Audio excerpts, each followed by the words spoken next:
Hey guys, welcome back to the channel and welcome back to the vlog. If you're new to the channel, big warm welcome. My name is Tristan and this is Captain's Vlog. At the moment, I am in the head of the master cabin, otherwise known as the bathroom. And this hatch here is the emergency escape hatch. So when will this be used? In case you have an emergency on board, if there is a fire or suddenly the vessel is sinking and you can't escape through the normal routes, this is your escape route. And you can see it is quite tight. So if you are a slightly larger person, you are going to struggle. But this meets the minimal legal requirements. So we have 50 centimeters, which is just under 20 inches. By 50 centimeters, and that's your lot. So if you're unable to fit through here, you're going to be in some trouble. And imagine if you are trapped in here and the BA team, so the fire team, have to come and rescue you. They've got to come through here, or attempt to come through here with their BA kits on, so their big compressed air bottle on the back, the big helmets, the big suits, and come through here to recover the casualty, and then the most difficult bit, bring them back out. I mean, I struggle just getting in and out of here. So let's see how it looks. So the best way to do it is basically head first, like this, slide up, and then out we go, just like that. But as you guys can see, I'm relatively slim. I'm quite slim, sorry about that, quite slim. So for a larger person, it's gonna be pretty tricky to get out through here, but it meets the requirements. Right guys, as you can see directly behind me here, they have now removed the glass panel. We've still got some Sikaflex, I need to clean that all up. The crane operator has put the crane in place. You can see the strap here linked to the crane. They're going to bring up the new glass panel, which is going to be under the scaffold, and you can't really see it from here. Bring it up, and then they'll bring it right over, and then put it in place, put fresh coat of Sikaflex around the frame all the way around, and then place it in nicely. I tell you what, it was a mission to get that off. I do feel sorry for the guys. I tell you what, I don't envy them at all. That was a big job. If you don't know what happened, that panel actually cracked during last winter's refit when we did a full respray. We had the boat all brand new, had the boat newly painted, and somebody dropped something on it and it cracked the window, and it was 12 weeks to build a new one. So we couldn't have done it last year before the season. We waited till this winter. So that's that, and then hopefully be installed nicely, and then a couple more additional jobs, and then we should be heading back into the water soonish, we hope.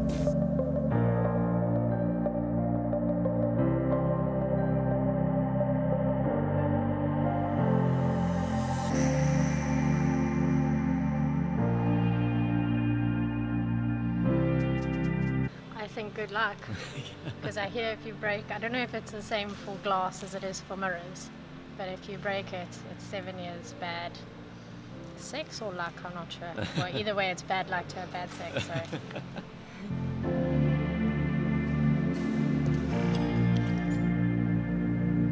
Okay guys, moment of truth now. Are they going to damage it? Is it going to be okay? What do you think is going to happen? Let me know in the comments box below. Now the glass is hanging on the crane. They bring it up and put it in place.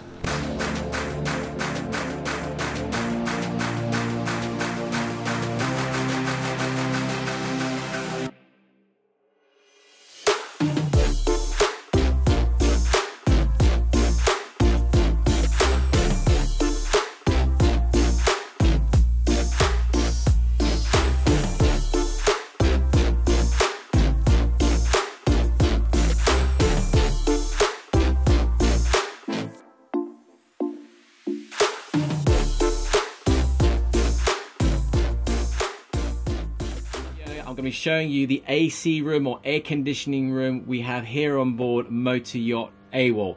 As you can imagine, a vessel of this size does take a lot of aircon to keep it cool, especially during those really hot Mediterranean summer months.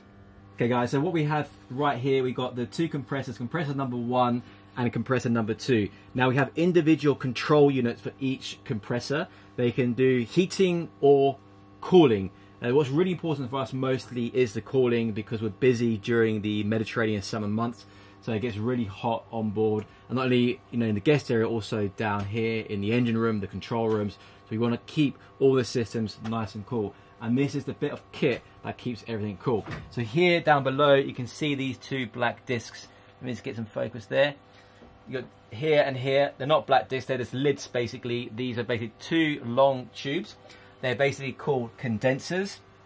So the water runs through those. Here we have the pressure, the pressure gauges.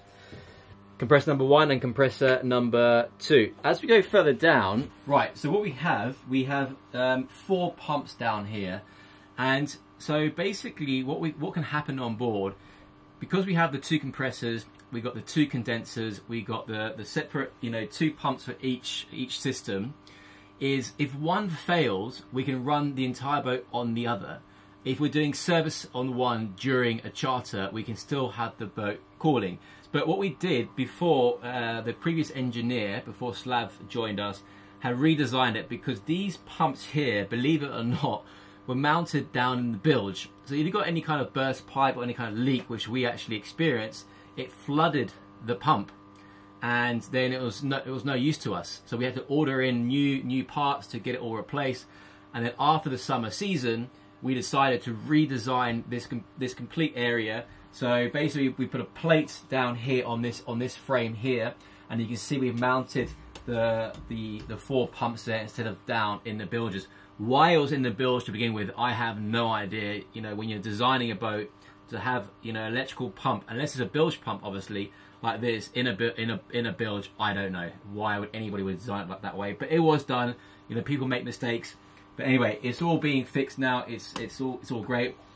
Here you can see we got an outlet. This is to help us to bleed the system, so we can plug in a hose here to flush the system as well. And then that's basically the compressor for the air conditioning, the unit. So what we're going to show you now is the electrical board, the main control board for the aircon. So as mentioned earlier, we can do cooling here, and then this is the heating. This is the mother control board for the air conditioning unit we have here on board Motor Yacht AWOL. From there, in each cabin, the guests or the crew can control the temperature of the air. We can control the fan speed. Same with throughout the boat, so on the bridge as well, in the main salons, in the galley, the crew accommodation. So we're trying to remain nice and cool during those summer months. Here you can see there's one of the control pads, so the guests will have exact same control pad in the guest cabin, but obviously the housing's a lot nicer. This is in the engine room. But coming back into the engine room, into the air conditioning room, is you can see here all different valves. And you may be thinking to yourself, what are all these kind of valves for? So this is for our onboard sprinkler system, our fire suppression system. So if we have a fire on board, we have a number of sprinkler heads throughout the boat. They have little bulbs in them. If those bulbs pop because they reach a certain temperature, then it releases the high water pressure in that particular area. They don't all go off on board, only where it's being popped. So you can see we had all this service. We just need to, had all this reconditioned. We still need to have our annual survey. So every year we've got a company that comes on, a certified company, to inspect the entire system, and then at the end of it we get a certificate with a signature and the most important stamp as well. Here you can see another fire hydrant here, so we can connect any fire hoses to here. The fire hose for here, for now, is just here as we're working on the boat, so you can connect it easily to there. And then here are the pumps for these are the pumps for the sprinkler system throughout the boat. Right guys, as always, really hope you enjoyed today's video. If you did, be sure to click that like button and don't forget to subscribe. And I look forward to seeing you all next time.